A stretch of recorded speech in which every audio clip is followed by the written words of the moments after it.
महाराष्ट्रातील सर्व विद्यार्थ्यांचं सीएसटी लॉन्चपॅडच्या यूट्यूब चॅनलमध्ये पुन्हा एकदा तुमचं मनापासून मी स्वागत करतो। तर आजचं आपलं सेशन स्पेशल सेशन आहे। महावितरण विद्युत सहाय्यकची जी परीक्षा होणार आहे त्या परीक्षेला जाण्या अगोदर सर्वांनी आवर्जून बघायला हवं किंवा बघितलं पाहिजे, कारण तुम्हाला परीक्षेला गेल्यानंतर परीक्षा संपेपर्यंत म्हणजे परीक्षा एग्जाम हॉल पासनं तुमची परीक्षा संपेपर्यंत बऱ्याचशा गोष्टी महत्त्वाच्या असतात आणि तिथे बरेचसे विद्यार्थी घाबरलेले असतात। मग आता याच्यामध्ये नेमकं कसं वागायचं आणि कोणत्या कोणत्या गोष्टीकडे लक्ष ठेवलं पाहिजे ते सर्व आपण या आजच्या सेशनमध्ये कव्हर करणार आहे। म्हणजेच तुम्ही परीक्षेला जात असताना जे शेवटचे तुमचे 2 तास आहे शेवटचे एग्जाम सेंटरवरती गेल्याच्या नंतरचे, तिथे तुम्हाला कसं बिहेव करायचं आहे, कोणत्या कोणत्या गोष्टीकडे एकदम लक्ष केंद्रित केलं पाहिजे आणि कोणत्या गोष्टीला दुर्लक्षित केलं पाहिजे ते सर्व आपण आजच्या सेशनमध्ये बघू। म्हणून आवश्यक सेशन आहे आणि होते तिथपर्यंत जवळच्या आपल्या मित्रांपर्यंत आवर्जून काय करा, शेअर करा, जेणेकरून त्यांना पण समजायला हवं की नेमकं आपण परीक्षा केंद्रात कसं गेलं पाहिजे किंवा नेमकं परीक्षा केंद्रामध्ये कोणत्या कोणत्या गोष्टीचा आपण विचार केला पाहिजे ते सर्व आपण एकदम महत्त्वाच्या पद्धतीने आणि महत्त्वाच्या लय आणि तालामध्ये बिलकुल आपण त्याला कव्हर करू। ठीक आहे, बघा आता या सेशनमध्ये मी तुम्हाला 5 महत्त्वाचे पॉईंट सांगतो, जे 5 पॉईंट तुमच्या परीक्षेकरता शेवटचे, कारण तुम्हाला माहित आहे की जरी अभ्यास झालेला विद्यार्थी असला आणि जर या 2 तासात जर त्याचा गोंधळ झाला तर अख्खाच्या अख्खा पेपराचा गोंधळ होतो आणि शेवटी निकालाचा पण गोंधळ होतो। म्हणूनच तो गोंधळ व्हायला नको म्हणून आपण हे स्पेशल सेशन ठेवलेलं आहे। त्याच्यामध्ये तुम्हाला म्हणजे सेशन झालं की तुमचा गोंधळ नाही सारखा झाला होईल किंवा नाही सारखाच होणार, म्हणजे तुम्हाला वाटणारी भीती सुद्धा याच्यातनं काय होणार, दूर निघून जाईल। ठीक आहे, सर्वात महत्त्वाचा आणि पहिला पॉईंट बऱ्याच वेळेस सांगतो, पुन्हा एकदा सांगतो की परीक्षा केंद्रावर परीक्षेचा तुमचा जो केंद्र आहे त्या परीक्षेवर वेळेच्या अगोदर पोहोचा। तुम्हाला जेवढा वेळ दिलेला आहे त्याच्याही अगोदर त्या सेंटरवरती पोहोचा। आता मी तुम्हाला याच्यापूर्वी हेही सांगितलं आहे की त्याच्या अगोदर सेंटरवर तर पोहोचा, पण ज्या गावामध्ये सेंटर आहे त्या गावामध्ये जर तुम्ही दूरचा प्रवास असणार तर 1 दिवस अगोदर गेलेलं खूपच बरं, असं माझं तरी म्हणणं आहे। शक्य असेल तर त्याचा प्रयत्न करायचा। ठीक आहे, आता परीक्षा केंद्रावर म्हणजे काय, समजा तुम्हाला 15 मिनिट पहिले बोलवलं आहे तर तुमचं काम आहे, आपलं काम आहे की कमीत कमी 1 तास पूर्वी जाणं, कारण तुम्हाला चांगल्या पद्धतीने माहिती आहे की जात असताना आपला प्रवास आहे, प्रवासामध्ये कुठे कोणता व्यत्यय येणार हे आपण ठरवू शकत नाही आणि हे काय तुम्हाला सांगून पण येणार नाही, म्हणून परीक्षेच्या वेळेस टार्गेटेड टाइमच्या थोडंसं पुन्हा पहिले जायचं, म्हणजे जेणेकरून त्या वातावरणामध्ये त्या तिच्या एक्झामच्या वातावरणामध्ये आपण सेट झालो पाहिजे। काय झालं पाहिजे, सेट झालं पाहिजे की नेमकं म्हणजे कसं आहे, तुम्ही जर घाई गडबडीमध्ये झाला आणि जर आपल्या मनामध्ये घाई असली आणि तुम्ही थकून जाता, मग घाई झाली, खूप डोक्यावर प्रेशर आलं की तुम्ही थकल्यासारखे होऊन जाता, समजा उशीर होत झाला तुम्हाला तर तुम्ही थकून जाता आणि थकले तर पेपर आपण पाहिजे तसा सोडवू शकत नाही, पाहिजे तसा आपण आउटपुट काढू शकत नाही। त्याच्या करताना तुम्हाला एक्झाम हॉलमध्ये किंवा एक्झाम सेंटरवर वेळेच्या पहिले जायचं आहे, सर्वात महत्त्वाचं। आणि याच्यातली पुन्हा एक महत्त्वाची गोष्ट की परीक्षा कधी असो, अगदी परीक्षेला आतमध्ये जाताना काही खाऊन जायचं नाही, काही खाऊन म्हणजे पोटामध्ये काही टाकून जायचं नाही, कारण तुम्हाला माहित आहे पाणी जरी पिलं तरी त्याला पचवायसाठी आपल्याला ऊर्जा द्यावी लागते। काय द्यावी लागते, ऊर्जा द्यावी लागते। म्हणून त्या परीक्षेच्या 1-1.5 तास पूर्वी तुम्हाला भूक लागणार नाही, फक्त एवढंच खा, जेणेकरून परीक्षेमध्ये ते तुमची एनर्जी पोटाकडे न जाता डोक्याकडे गेली पाहिजे। तो पण पॉईंट तुमच्यासाठी काय एकदम महत्त्वाचा आहे। तर पहिला पॉईंट तुम्हाला क्लिअर आहे, ही चुकी पण नको आणि हे असं करायचं आहे की उशीर नको व्हायला, आपल्याला लवकर जायचं आहे। दुसरं की कमीत कमी बोला, जसं तुम्ही एक्झाम तिथं पोहोचले एक्झाम सेंटरवरती, तुमचे बरेचसे मित्र मिळणार, मग तो काहीतरी वेगळं सांगणार, काहीतरी तो वेगळं सांगणार। याच्यामध्ये तुम्हाला लक्षात ठेवा, जर जेवढं जास्त आपण बोलू तेवढा दिमाग काय होणार की जास्तीचे विचार आणणार। मग एखादा मित्र म्हणतो, अरे एका सरांनी हे इम्पॉर्टंट फॉर्म्युला सांगितला आणि हा पेपरात येऊ शकतो, तू वाचला का? आणि जर का तुम्ही नसेल वाचला तो तर तुमचा अर्धा गेम तिथेच होऊन जातो, म्हणजे तुम्ही इथून काय होता डायरेक्ट इथे चालले येता। मग काय होते, आपला कॉन्फिडन्स कमी होऊन जाते, अरे यांनी तर वाचलं ना आपण नाही वाचलं, मग आपण याच्यापेक्षा मागे पडून जाऊ। मग यांनी काय होते, आपण केलेलं पण विसरून जातो। म्हणून शेवटचा जो तास असतो सर्वात महत्त्वाचा, त्या तासात काहीच वाचायचं नाही, कारण शेवटी जे तुम्ही वाचाल ते तुमचा ब्रेन काय करतं की त्याला ब्रेनला वाटतं, आपल्या दिमागाला की ते खूप गरजेचं आहे, खूप आवश्यक आहे, तातडीचं आहे, तर तो ते सेव्ह करून ठेवतो। त्याच्यापूर्वी जे वाचलेला आहे तो त्याला कुठेतरी गहाड करण्याचा प्रयत्न करतो, मग आपल्याला पेपरमध्ये तो गहाड झालेला डाटा शोधायला आपल्याला त्रास जातो, कारण शेवटी वाचलं ते लक्षात राहते। म्हणून पेपरच्या ऐन वेळेपर्यंत अभ्यास कोणीच करत नाही, म्हणजे करणारे करतात पण तुम्हाला करायचा नाही, त्याच्यामध्ये पुन्हा इम्पॉर्टंट की तुमचा मोबाईलचा वापर करायचा नाही, तुमच्या मोबाईलचा वापर करायचा नाही. आता तुम्ही म्हणाल सर मोबाईलचा वापर करायचा नाही, मग सेंटरवरती पोहोचायचं कसं? फक्त कामापुरता वापर करायचा. एकदम इमर्जन्सी कॉल असणार, एकदम इमर्जन्सी तरच कॉल अटेंड करायचा, तरच तुम्हाला मॅप पाहायचा, ॲड्रेस पाहायचा, एवढ्याच पुरता फक्त मोबाईलचा वापर व्हायला हवा. ना तुम्हाला त्याच्यात कोणती न्यूज पाहिजे आहे, ना कोणती चांगली गोष्ट पाहिजे, काहीच पाहायचं नाही, ना कोणता मोटिवेशन व्हिडिओ पाहायचा आहे, काहीच पाहायचं नाही. तुम्हाला होते तिथपर्यंत मोबाईलला खास करून अवॉइड करायचं आहे. कारण कधी इंस्टाग्राम तुमच्या आवडीची रील देणार ना कधी यूट्यूब तुम्हाला तुमच्या आवडीचा शॉर्ट देणार, याला काही नेम नाही. आणि एकदा का घुसले तर तो पुन्हा पुन्हा आपल्याला आतमध्ये घुसवत नेतात, मग त्याच्यामध्ये आपलंच नुकसान आहे. तर त्या दिवशी पुरतं मोबाईल तरी पेपरच्या पूर्वी पूर्णपणे अवॉइड करायचा, फक्त कामापुरता वापरायचा. आता त्या मोबाईलवर मित्रांचे येणारे फोन ते तर कसेच अटेंड नाही करायचे. तुमची मित्र असो, मैत्रिणी असो, कोणी असो, कसेच अटेंड नाही करायचे. चला बा खूपच अर्जंट आहे, एखाद्याला खूपच गरज आहे, तेवढ्या पुरतं. पण अभ्यासाच्या व्यतिरिक्त कोणाशी काही डिस्कस करायचं नाही. तिथे तुम्ही परीक्षा केंद्रावर गेल्याच्या नंतरची गोष्ट करता. ठीक आहे, पण पॉईंट क्लिअर आहे तुमचा की कमीत कमी शब्द वापरा, कमीत कमी बोला, जेणेकरून तुमचा ब्रेन, कारण की समजा मी एखादी गोष्ट आता तुम्हाला सांगत आहे ना, ऑटोमॅटिक तुमचा ब्रेन त्या दिशेने धावायला लागतं. त्या दिशेने मी समजा एखादं सांगितलं की भारत पाकिस्तानचं युद्ध सुरू झालं रे किंवा बॉम्ब टाकला रे, तर तुमचं डोकं तिकडे बॉम्बकडे धावते, भारताकडे धावते, पाकिस्तानाकडे धावते. बरोबर आहे. तर त्याच्यामुळे आपल्याला आता काहीच करायचं नाही. तुम्ही परीक्षा केंद्रात गेले म्हणजे एकदा परीक्षा आता तुम्ही एंट्री केली आहे एक्झाम सेंटरवरती, तिथून तर तुमची एंड एक्झाम होतपर्यंत काहीही वेगळा विचार डोक्यात नाही येणार. फक्त आणि फक्त एकच विचार, तोही पॉझिटिव्ह पद्धतीनं की माझा पेपर आहे आणि मला बेस्ट पद्धतीने एकदम सोडवायचा. ठीक आहे. तर मग महत्त्वाचा दुसरा जो पॉईंट होता सर्वात महत्त्वाचा की कमीत कमी शब्द वापरणे, कमीत कमी बोलायचं. होते तिथपर्यंत सर्वांना अवॉइड केलं म्हणजे एकदम जवळचा मित्र जरी असला तरी त्याच्याकडे नजर फिरवायची, त्याच्याकडे बघायचं नाही, बोलायचं नाही. कारण एखाद्या मित्राने म्हटलं की अरे बाबा मी हे वाला वाचलं, मग आपलं मन म्हणते कारण बघा कोणीच तिथं 100% अभ्यास केलेला कोणीच नसतं आणि कधीच अभ्यास 100% होऊ शकत नाही. कोणी किती जरी असणार तरी 100% अभ्यास होत नाही. तर 80% मध्येच तुमचं सिलेक्शन असतं, एवढं लक्षामध्ये ठेवा. मग ती परीक्षा कुठली असो. आता ते डिपेंड करते की तिथं गेल्यानंतर आपण वाचलेले 80% आले पाहिजे. आता दुसऱ्याने 80% वेगळे वाचले, आपण 80% वेगळे वाचले, आपण वाचलेलं तिथं पेपरमध्ये येतं आणि हाच कॉन्फिडन्स ठेवायचा की मी केलं तेच पेपरमध्ये येणार आहे आणि तेच माझ्यासाठी एकदम बेस्ट असणार आहे. ठीक आहे. दुसरी गोष्ट की मोबाईल अवॉइड करणे आणि कमीत कमी बोलणे. कमीत कमी म्हणजे मी तर म्हणतो का मौन घेतलं तर खूपच बरं. ठीक आहे. तिसरी गोष्ट की एकदम सकारात्मक विचार करा. म्हणजे काय? एकदम पॉझिटिव्ह राहा. म्हणजे या पॉईंटमध्ये सर्वात महत्त्वाचं सांगण्यासारखे आहे की तुम्ही जेव्हा केव्हा जाता परीक्षेला जाता, म्हणजे जे काही तुम्ही काम करायला जाता, ॲक्च्युअलमध्ये कुठे लग्नाला गेले तरी तुम्ही लग्नाच्या शेवटचा विचार करता, लग्नाच्या शेवटचा विचार करता आणि परीक्षेला गेले तरी परीक्षेच्या शेवटचा विचार करता. तर परीक्षेची शेवट म्हणजे काय? परीक्षेची शेवट म्हणजे निकाल. तर तिथे गेल्यानंतर मी आत्ताच तुम्हाला एक सेंटेन्स वापरलं की परीक्षा सुरू झाली इथपासनं परीक्षा एंड होतपर्यंत त्याच्यानंतरचा विचार बिलकुलच करायचा नाही. म्हणजे त्याच्यानंतरचा म्हणजे काय? जशी एंड एक्झाम केली की त्याच्यानंतर तुमच्या मनामध्ये यायला पाहिजे की मग आपला रिझल्ट होणार का नाही होणार का, तो नंतरचा विषय. परंतु जोपर्यंत पेपरला पोहोचत नाही किंवा पेपर आपला संपत नाही तोपर्यंत रिझल्ट लागणार बा आणि माझं सिलेक्शन होणार का नाही होणार हा प्रश्न तुमच्या मनात आलाच नाही पाहिजे. म्हणजे सरळ सोप्या भाषेत सांगायचं म्हणजे मी तुम्हाला नेहमी सांगतो की आउटपुटचा विचार करू नका.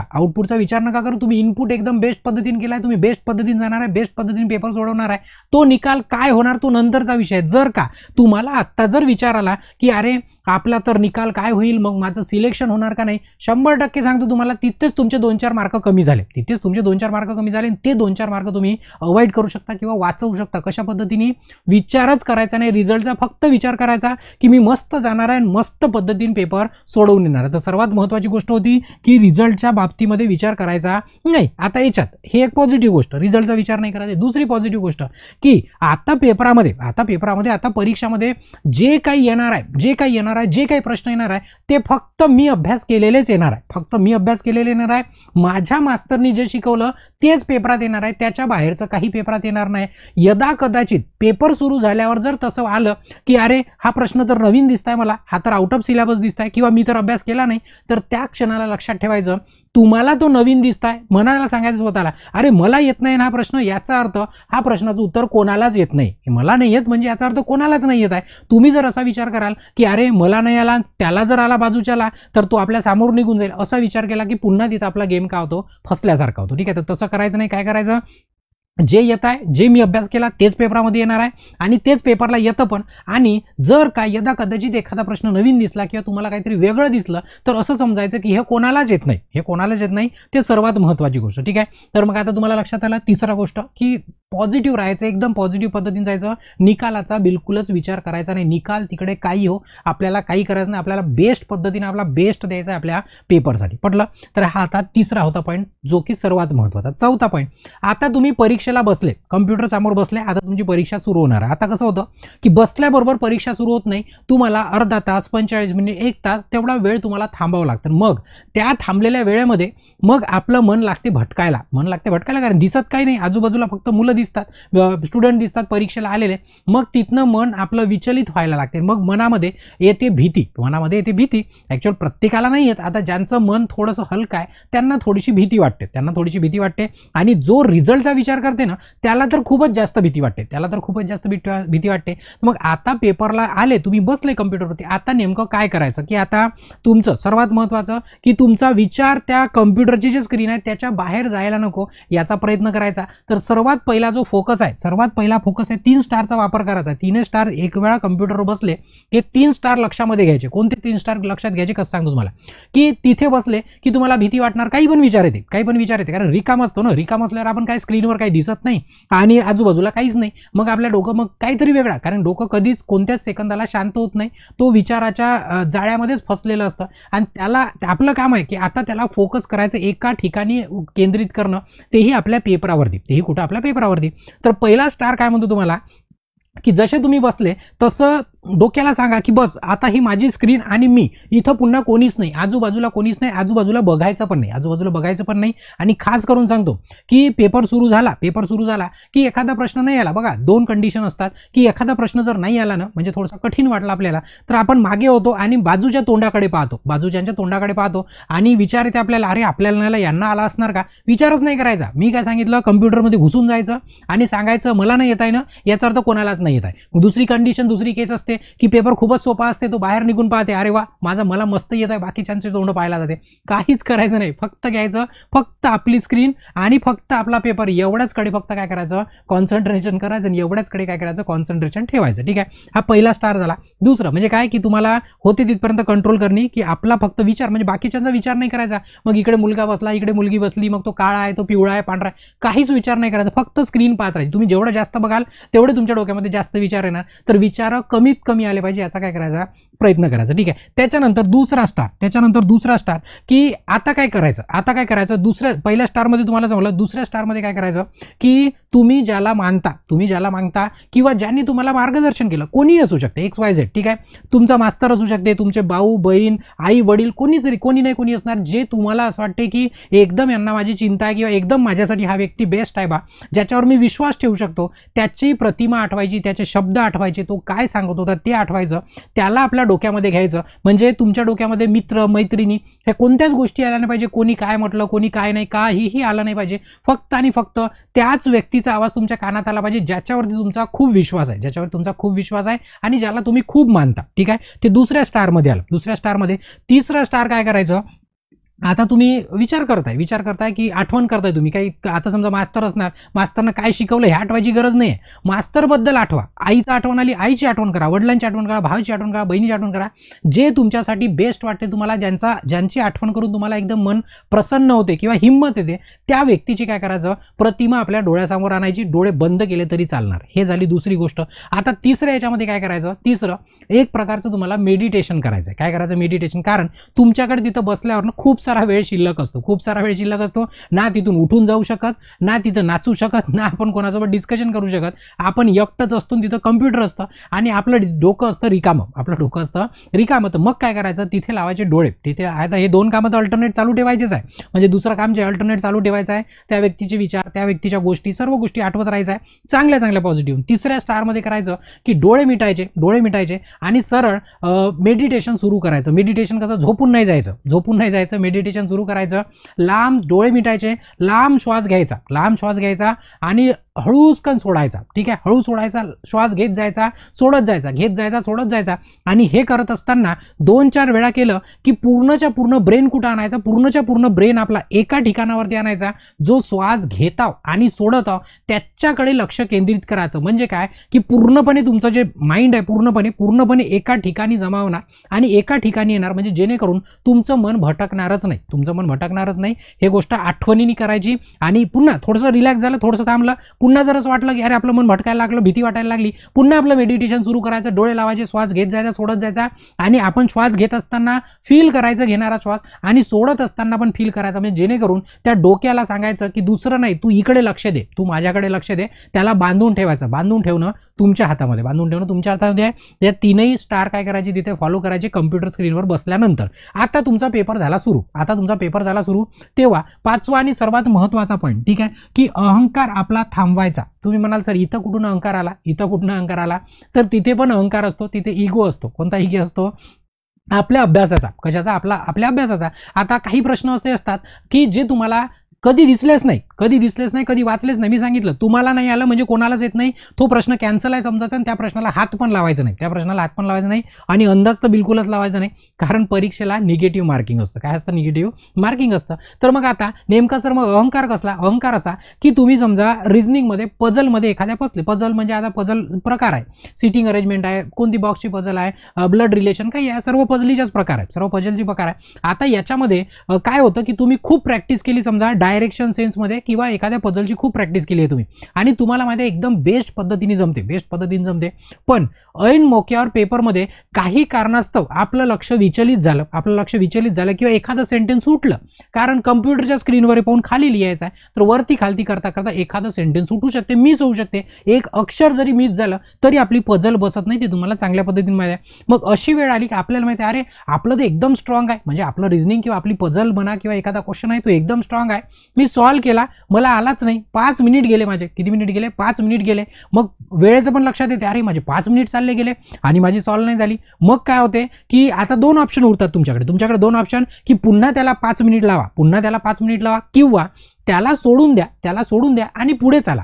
तर मॅक्स याच्यामध्ये आपलं डोकं काय म्हणतो, म्हणजे मग तिथे इगो असा येतो, माझे 5 मिनिट गेल्यापूर्वी नाही, आता मी पुन्हा 5 मिनिट लावील आणि ह्या 5 मिनिटाची भरपाई करील. ठीक आहे, आता झाली तर 10 मिनिटात भरपाई, ठीक आहे, नाही झाली तर तुमचे 5 आणि 5 10 मिनिट पण तिथं चालले जाते. पण हे 10 मिनिट तर गेले, त्याच्यापेक्षा इम्पॉर्टंट हा विषय होतो की समजा एखादी पझल किंवा एखादा प्रश्न सेट नाही झाला किंवा नाही जमला, त्याच्यामुळं त्याच्यानंतर जे प्रश्न आहेत त्याच्यावरती तो इफेक्ट करतो. म्हणून मी नेहमी तुम्हाला सांगत असतो, पुन्हा एकदा सांगतो की एखादी पझल असो किंवा एखादा प्रश्न जो सेट नाही झाला, नाही बसला, तर फक्त एकदा इच्छा असल्यास एकदा वरवर बघून घ्यायचं. आणि जर तुम्ही एखाद्या ठिकाणी त्याचं सेटअप केलं असणार, एखाद्या ठिकाणी लिहिलं असणार, तर याच्यामध्येच पुन्हा किचड कामा करायचं नाही किंवा याच्यावरती सोडवायचं नाही, फ्रेश पद्धतीने सोडवायचं. पण एकचदा म्हणजे एकदा चुकी झाली, दुसऱ्यांदा फक्त फास्टमध्ये बघून घ्यायचं नाही, तर याला म्हणायचं तू बाजूला सार, तुला मी नंतर बघतो आणि सामोर जायचं आठवणीने. जर तुम्ही इथे इगो जर मदत आणला तर तुमचे 5 मिनिट पूर्वीचे गेले, प्लस पुन्हा तुमचे 5 मिनिट गेले, असे एकूण तुमचे 10 मिनिट गेले. आणि हे 10 मिनिट गेल्यावरचा जो पश्चाताप असतो, जो रिग्रेट असतो, तो त्या पहिल्या 5 मिनिटापेक्षाही मोठा असतो. म्हणजे त्याचं दुःख जे असतं ते पहिल्या 5 मिनिटं गेले ना त्याच्यापेक्षा मोठं असतं, कारण 10 मिनिट गेले आणि हाती काही आलं नाही. मग त्याच्यापेक्षा काय की 5 मिनिट गेले जाऊ द्यायचे, कारण की तुम्हाला माहिती आहे पझल असो, रिझनिंगचा भाग असा असतो की आलं तर पटकन येतं, नाही तर एकदम सोपं असूनही अख्खा कितीतरी वेळ चालला जातो पण ते येत नाही, कारण की ते त्यावेळेस आपला माइंड कसा काम करतो, कशा पद्धतीने चालत आहे त्याच्यावरती काय करते ते सर्व डिपेंड करते. म्हणूनच म्हटलं की त्यावेळेस आपला इगो बाजूला सारायचा आणि नाही जमली त्याला बाजूला ठेवायचं आणि सामोर जायचं, त्याच्यामध्येच गुंतून राहायचं नाही. आणि कारण की या पझल सोडवायला खूप मजा येते पेपरच्या वेळेस, तरी खूप आनंद होतो. घडी तुमच्या आनंदाकडे पाहत नाही, ती एकदम जोमामध्ये असते, तिला काही घेणं देणं नाही की तुम्हाला आनंद येत आहे की तुम्हाला दुःख होत आहे, त्याच्याशी त्याला घड्याळीला काही घेणं देणं नसतं. तर मग काय करायचं, की इगोला काय करायचं, बाजूला सरायचं. याच्यामध्ये पुन्हा एक महत्त्वाचा पॉईंट की काही प्रश्न असे असतात की 50-50 असतात. कसे असतात, 50-50 असतात. मग 50-50 प्रश्न बऱ्याच विद्यार्थ्यांना मी सांगितलं, तुम्हाला एखाद्या क्वेश्चनचा बुडही नाही माहीत आणि शेंडाही नाही माहीत तर त्याला टच करायचंच नाही किंवा त्याला मारायचंच नाही. कारण एवढे काही तुम्ही म्हणा किंवा एवढं काही आपलं नशीब मोठं थोर नाही आहे की तुम्ही अंदाजे माराल आणि अंदाजे बरोबर येईल. म्हणजे मला तरी त्याची शाश्वती नाही आहे किंवा मला असं वाटते निगेटिव्ह मार्किंग आहे तर शाश्वती नसलेलीच बरं. परंतु एखादा प्रश्न असा आहे ज्याचं तुम्हाला माहीत झालं आहे की ए किंवा बी दोघांपैकी एक आहे, तर अशा प्रश्नाला चान्स घ्यायला काही हरकत नाही. कारण असा एक नसतात, असे 2-4 जरी प्रश्न असले, 2-4 पैकी एक जरी बरोबर आला तरी तो तीन प्रश्नांचे मार्क खंडवून टाकतो. 3 प्रश्नांचे मार्क खंडवून टाकतो, म्हणजे त्याला लुप्त करून टाकतो, चुकार लपवू शकतो तो, कधी 50-50 असले तर. ठीक आहे. पण तुम्ही म्हणाल सर सर्वच प्रश्न 50-50 आहेत, मग सर्वच मारा लागणार. पण सर्वच प्रश्न जर तुम्हाला येत नसेल तर तुम्ही अंदाजे माराल, त्याला काही अर्थ नाही. ठीक आहे. तर सर्वात महत्त्वाचा पॉईंट होता कोणता, 5वा, की आपला अहंकार त्याला बाजूला ठेवायचं त्या पेपर पुरतं आणि मग त्याच्यानंतर काय करू शकता, पेपरला तुम्ही सबमिट करू शकता एकदम व्यवस्थित. म्हणजे आता एंड एक्झामची बटन दाबेपर्यंत, म्हणजे तुम्ही एंड एक्झाम करेपर्यंत आता त्याच्यानंतरचा विचार तुमच्या डोक्यात आलाच नाही पाहिजे. म्हणजे माझा रिझल्ट काय होणार, जे सुरुवातीला सांगितलं, जे रिझल्ट काय होणार तिकडे जायचंच नाही. जे काही आहे फक्त एंड एक्झामपर्यंतचाच विचार करता. म्हणजे जसे तुम्ही त्या परीक्षा केंद्रावर पोहोचले तिथं फक्त आपल्या डोक्याला कुठपर्यंत धाव द्यायचं, एंड एक्झामची जी बटन असते कोपऱ्यामध्ये तिथपर्यंतच त्याला जाऊ द्यायचं आपल्या डोक्याला, त्याच्या समोरचा विचार करू द्यायचाच नाही. यायला लागलं की काहीतरी त्याला विचलित करायचं आपल्या याच्यामध्ये. मी सांगितलं, डोळे लावा, काही करा, मेडिटेशन करा, तुम्हाला जसं त्याला डायव्हर्ट करता येईल तसं डायव्हर्ट करा. घाबरायची तुम्हाला काहीच गरज नाही. आठवणीने बी पॉझिटिव्ह राहायचं आणि स्वतःला पण सांगायचं आणि मनाला, म्हणजे स्वतःच्याच मनाला सांगायचं की पेपरमध्ये जे काही येणार आहे ते सर्व मी केलं आहे. पेपरला जाताना सांगायचं की पेपरमध्ये जे काही येणार आहे ते सर्व मी केलं आहे आणि माझ्याच हिशोबाने बिलकुल पेपर सेट झाला आहे. मी म्हणणार मला येते तेच पेपरात येते आणि जे मला नाही येत ते कोणालाच येत नाही. फक्त हे गोष्ट आणि हे सेंटेन्स काय करा तुम्ही लक्षामध्ये ठेवा, तुमचा पेपर एकदम बेस्ट पद्धतीने जातं. आणि जर तुम्ही पॉझिटिव्ह राहिले तर सहज तुमचे 2-4-5 मार्क वाढणार ॲज युज्युअलपेक्षा, म्हणजे नॉर्मलपेक्षा तुम्ही वरचे मार्क्स घेणार जर तुम्ही आपलं डोकं शांत ठेवलं तर. आणि नक्कीच आता तुम्ही आपलं डोकं शांत ठेवणार याचा मला विश्वास आहे. ठीक आहे. तर तुम्हाला आत्ताच परीक्षेसाठी खूप साऱ्या शुभेच्छा देतो. सर्वांनाच बेस्ट ऑफ लक आणि सर्वांनाच खूप खूप अभिनंदन सुरुवातीलाच देऊन देतो परीक्षा सुरू होण्याच्या पूर्वी. ठीक आहे. आता हे सेशन आवडलं असेल तर आठवणीने लाईक करा आणि तुमच्या गरजू मित्रांपर्यंत आवर्जून काय करा, शेअर करा, म्हणजे जेणेकरून त्यांना पण याचा फायदा व्हायला हवा. ठीक आहे. तिथे या सेशनला थांबवतो, ब्रेक घेतो, बाकीच याच्यानंतर सेशनला आपण कंटिन्यू करतो. ब्रेक घेतो. धन्यवाद.